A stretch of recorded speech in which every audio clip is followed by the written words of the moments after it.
मोक्ष मार्ग में चल रही है, कोई श्रावक है, कोई व्रती है, कोई प्रतिमाधारी है, 2 प्रतिमा भी ले लिए हैं, अपने मार्ग को खोल लिया है।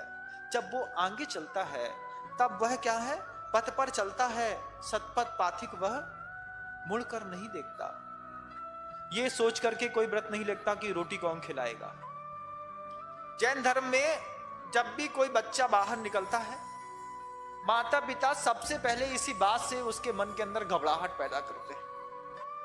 ये मेरा स्वयं का निजी अनुभव है। घर में था जब मैं, तो माँ मुझे इसी बात से डराती थी। किस बात से? अरे तुम महाराज जी बनने जा रहे हो, कोई चौका तक तो लगाता नहीं है, कोई रोटी नहीं खिलाता, कैसो कितना धक्का मारना पड़ता है? ऐसे में कैसे दीक्षा लोगे तुमको तो अच्छे अच्छे खाने की आदत है। हम माँ से एक ही बात कहते थे, हमारे पुण्य में होगा तो मैं भगवान से और माँ से एक ही बात कहता था, तेरी जैसी एक माँ छोड़ूंगा तो मुझे 1000 माँ उठा लेगी। हम उधर भी यही बात कहते थे कि सुनो, तुम्हारे पुत्र का पुण्य इतना है कि जो माँ मुझे देखेगी उसको यही लगेगा कि ये तो मेरा बेटा होना चाहिए था, उसका बेटा कैसे हो गया। और जब ये बात मैं उसको कहता था तो वो बार बार हंसती थी, थोड़ा सा दबे चेहरे से हंसती थी, कहीं इसको मेरी हंसी दिखाई नहीं दे जाए, कहीं ये फूल नहीं जाए। लेकिन वो इस बात को समझती थी जिस बात से माँ अपने पुत्र या पुत्रियों को आज भी डराते हैं, भैया चौका कौन लगाएगा? तो भैया हमारे पुण्य में होगा तो सब लगाएंगे, और जब नहीं होगा तो फिर देवता आके लगाएंगे। चिंता की बात नहीं है, भरोसा है खूब। तो जब वो बहन भी जब खाना वाना परसती थी, बोले ब्रह्मचारी बनने जा रहे हैं, बड़े महाराज बनने जा रहे हैं। हमने कहा तुम चिंता नहीं करो, तुम्हारी जैसी बहुत सारी बहनें हमारे जीवन में मिलने वाली हैं, एक को छोड़ेंगे कई मिलेंगी। और जब यहाँ पर आकर के मैंने देखा तो पिछले 20 सालों में न कभी भोजन की दिक्कत हुई, ना स्नेह की दिक्कत हुई, ना किसी माँ की, ना किसी बहन की। मोक्ष मार्ग में सब मिलता है बंधु।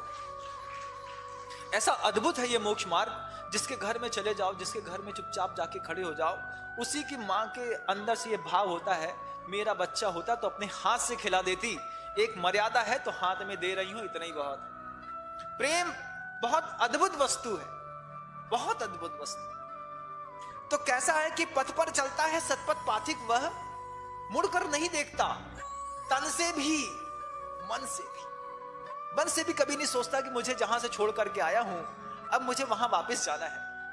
कभी भी पलट करके विचार चिंतन करते हैं हम लोग भी, मैं स्वयं करता हूं, तो सोचता हूं कि अगर ये मोक्ष मार्ग नहीं मिला होता तो जैसा पानी किसी जगह पर रुक करके सड़ जाता है, ऐसी पूरी की पूरी जिंदगी सड़ गई होती।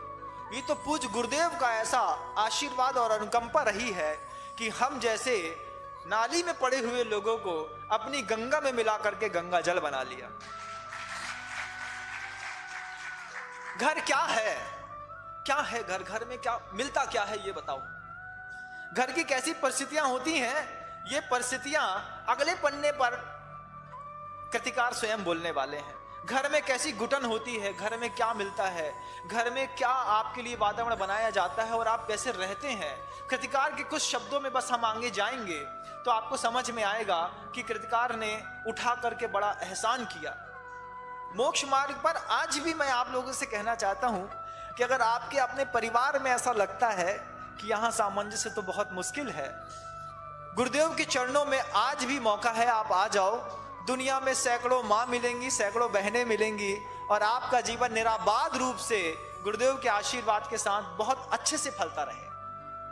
कोई मोक्ष मार्ग इतना सरल है बंधुओं कि 8 वर्ष अंतर मुहूर्त का बच्चा दीक्षा लेकर के केवल ज्ञानी बन जाता है। इतना सरल है मोक्ष मार्ग। कठिन तो मोह का मार्ग है, कैसी कैसी नौटंकियां, कैसा कैसा बहरूपियापन करना पड़ता है। कितने सारे गृहस्थी में कितने सारे रूप धरने पड़ते हैं।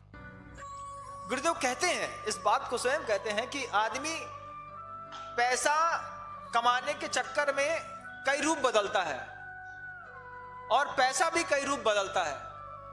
जितने रूप पैसा बदलता है उतने ही रूप आदमी बदलता है, और आदमी पैसा कमाने के चक्कर में रूप बदलते बदलते एक दिन बहरूपिया बन जाता है।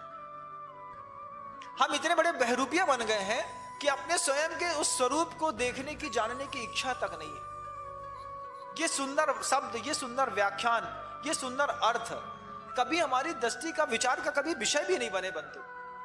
आप सोचिए, जवानी के लिए ये कह रहे हैं गुरुदेव, जिनकी 20 साल की उम्र है उनको ये मूक माटी जरूर सुननी चाहिए।